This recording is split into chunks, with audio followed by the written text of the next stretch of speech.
নির্বাচন নিয়ে যখন আলাপ এগিয়ে আসছে, আলাপ আসলেই এগিয়ে আসছে, কারণ এখন নির্বাচনটা বছরখানেকের মধ্যেই হয়ে যাবে এই সম্ভাবনা বেশি বলেই মনে হচ্ছে।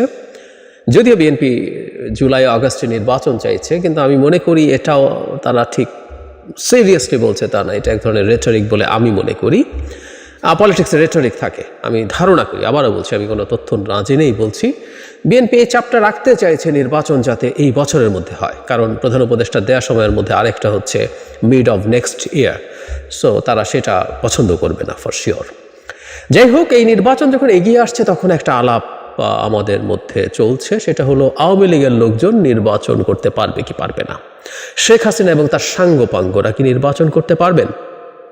মানে এর মধ্যে প্রথম কথাটা হচ্ছে, যদি আওয়ামী লীগ নিষিদ্ধ হয়ে যায় তাহলে তো তাদের আওয়ামী লীগের নামে অ্যাটলিস্ট নির্বাচন করা সম্ভব না।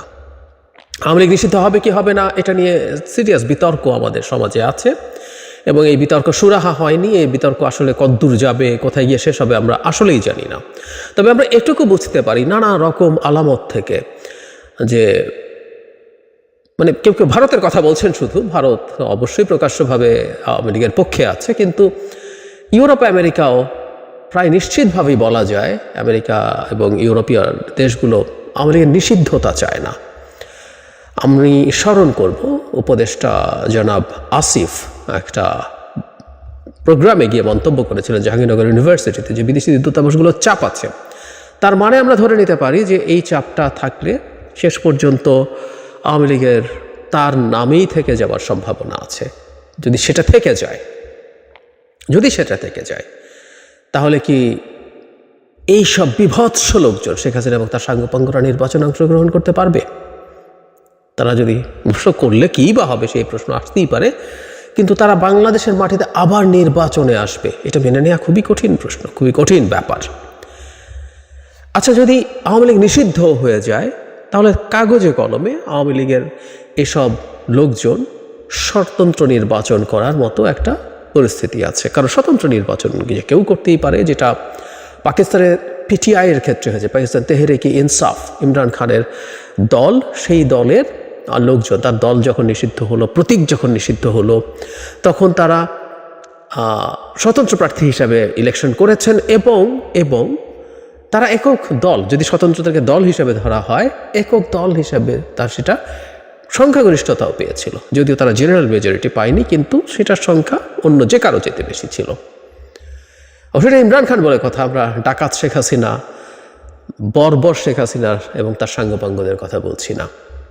যাই হোক, শেখ হাসিনার লোকজন ইলেকশন করলে কি হবে আমরা বুঝতেই পারি। তারপরও ওই যে বলছিলাম যে এই লোকগুলো আমাদের ইলেকটোরাল প্রসেসে আসছে, অন্তত যারা বিভৎস সব কাণ্ড ঘটিয়েছে তারা, সেই ক্ষেত্রে এটা একটা খুব গুরুত্বপূর্ণ প্রশ্ন এসে হাজির হয়েছে, কারণ এটাকে আমাদের নেওয়াও কঠিন। আমাদের যে গণতান্ত্রিক অভিযাত্রা, সেখানে এই রকম মাফিয়াদের নির্বাচনে অংশগ্রহণ করার অধিকার আছে কিনা, এটাই একটা বিরাট প্রশ্ন।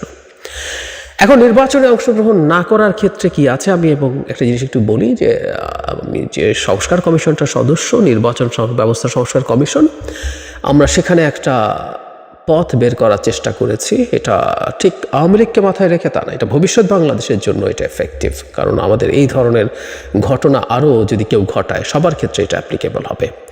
বিদ্যমান ব্যবস্থায় কি আছে? বিদ্যমান ব্যবস্থায় এটা আছে, আমাদের সংবিধানেই আছে, আর্টিকেল 66(2) এর ঘ, যদি ভুল না করে থাকি, এর মধ্যে বলা হয়েছে কেউ যদি নৈতিক স্খলনজনিত যে কোনো অপরাধে 2 বছরের, ন্যূনতম 2 বছরের তার সাজা হয়, তাহলে তিনি সাজা খাটাবেন, এবং খাটার পর 5 বছর অতিবাহিত না হলে, মানে ধরে নিলাম কেউ যদি 3 বছরের সাজা হয়, তার 3 বছর জেল হলো, 3 বছর জেলে থাকলেন, 3 বছর শেষ হলো, এরপর আরও 5 বছর, তার মানে রায় থেকে 8 বছর তিনি নির্বাচনে পার্টিসিপেট করতে পারবেন না। তারপর তিনি চাইলে নির্বাচিত হওয়ার চেষ্টা, মানে প্রার্থী হতে পারবেন।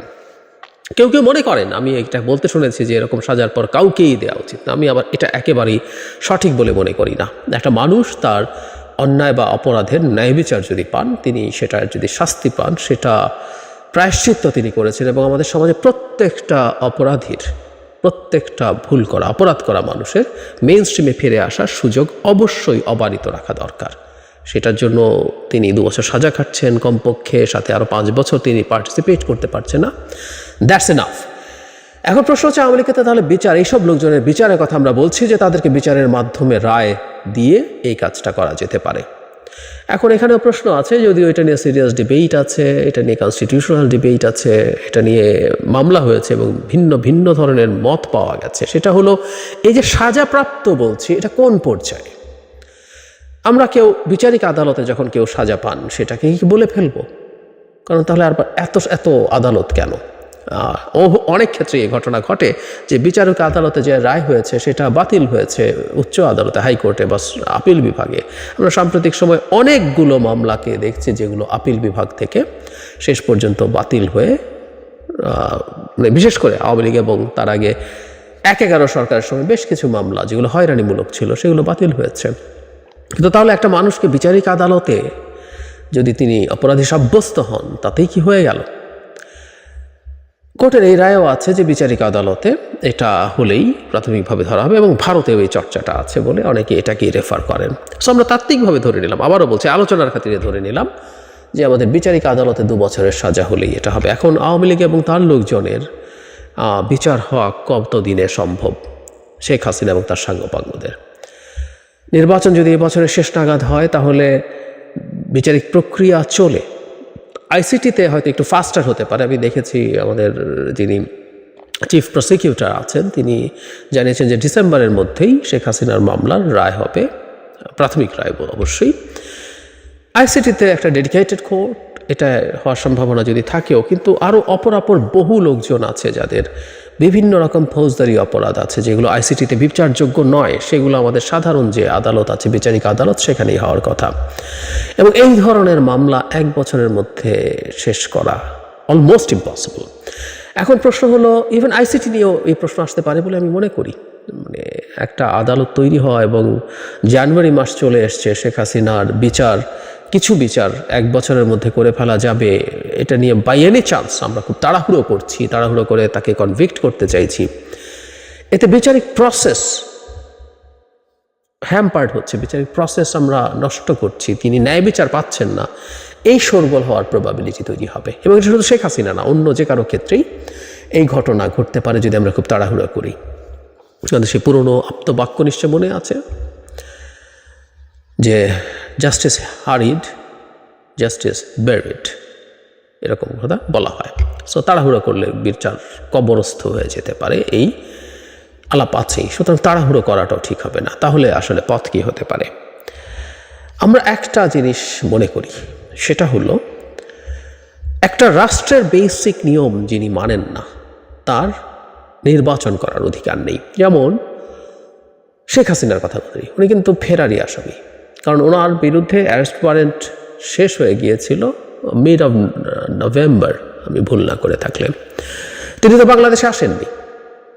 সুতরাং শেখ হাসিনার বাংলাদেশের নির্বাচনে অংশগ্রহণ করার কোনো অধিকার নেই। ঠিক একই রকম ঘটনা আরও বহু আওয়ামী লীগের নেতা তথাকথিত শেখ হাসিনার সাঙ্গপাঙ্গদের বিরুদ্ধে আছে। কারণ আপনাকে একটা দেশে নির্বাচন করতে হলে তার সিস্টেমকে, তার বিচার ব্যবস্থাকে, বিচার বিভাগকে অ্যাগ্রি করে ওটার প্রতি সাবমিসিভ হয়েই করতে হবে, আদারওয়াইজ তার কোনো অধিকার নির্বাচনের ক্ষেত্রে নাই।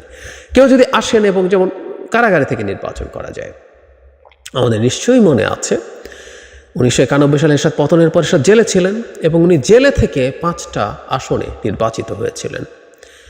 মানে শেখ হাসিনা গোপালগঞ্জে তার আসনে জিতবেন কিনা সেই প্রশ্ন আছে। আজকে আসলেই এরশাদ এভাবেই প্রাসঙ্গিক হয়ে ওঠেন। এবং উনি না পালিয়ে দেশে ছিলেন, জেলে গেছেন, জেল খেটেছেন, বেরিয়ে এসে বাংলাদেশের রাজনীতিতে ইন্টারেস্টিংলি ফ্যাক্টর হিসেবে ছিলেন একটা পতিত স্বৈরাচার।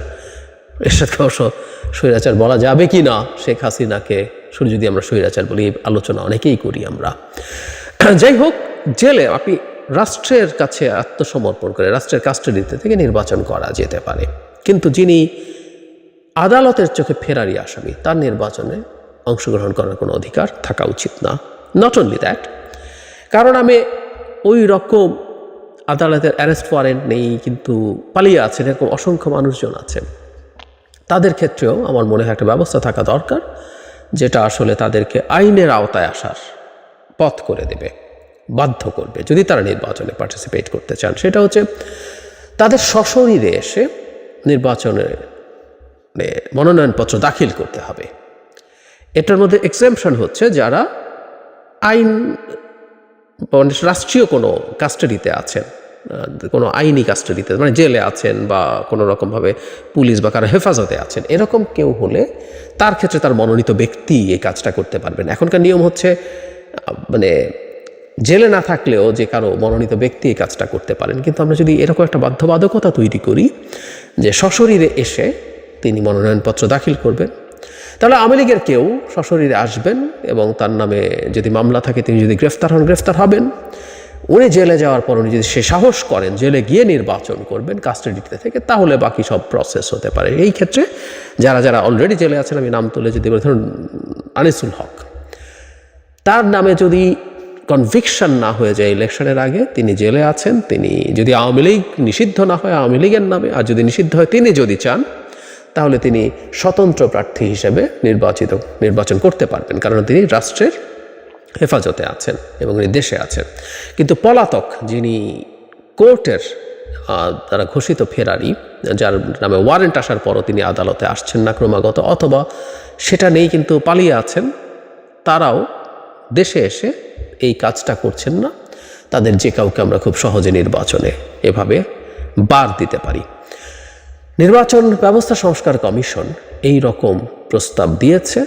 আমরা আশা করব এই ধরনের প্রস্তাব অ্যাকসেপ্টেড হবে, যে কারণ বারবার বলছি শেখ হাসিনা এবং তার সাঙ্গপাঙ্গদের মতো বিভৎস লোকজনের বাংলাদেশে নির্বাচনে পার্টিসিপেট করার কোনো রাইট নেই। সুতরাং আমি যদি নিষিদ্ধও না হয়, ওই যে আমরা বলছিলাম প্রায় বিচার তো চলবে প্যারালালি, কিন্তু এই নির্বাচনগুলোতে তাদের অংশগ্রহণ এভাবে রেস্ট্রিক্ট করা যেতে পারে।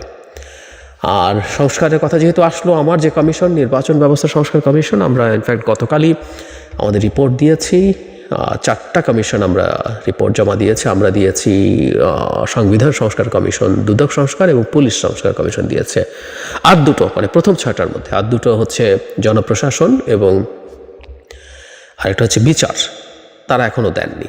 তো যাই হোক, আমি আমার কমিশনের মেইন ইস্যুগুলো নিয়ে, সিগনিফিক্যান্ট ইস্যুগুলো নিয়ে অলরেডি এটা মিডিয়াতে চলে গেছে, আমি কিছু কিছু কথা বলবো। আর অন্য কমিশন যে রিপোর্টগুলো দিয়েছে, বিশেষ করে সংবিধান সংস্কার কমিশন, তারা যা যা বলেছেন সেগুলো নিয়ে হয়তো বেশ কয়েকটা ভিডিও করতে হবে। তারা যা বলেছেন সেটাকে আমাদের কীভাবে দেখা উচিত, সেটার ভালো খারাপ দিক কী আছে, অল্টারনেটিভ কী হতে পারে, কী হতে পারত, সব কিছুর আমি আমার ধারাবাহিকভাবে বলবো। অন্য কমিশনগুলোর রিপোর্ট নিয়েও নিশ্চয়ই কথা বলবো।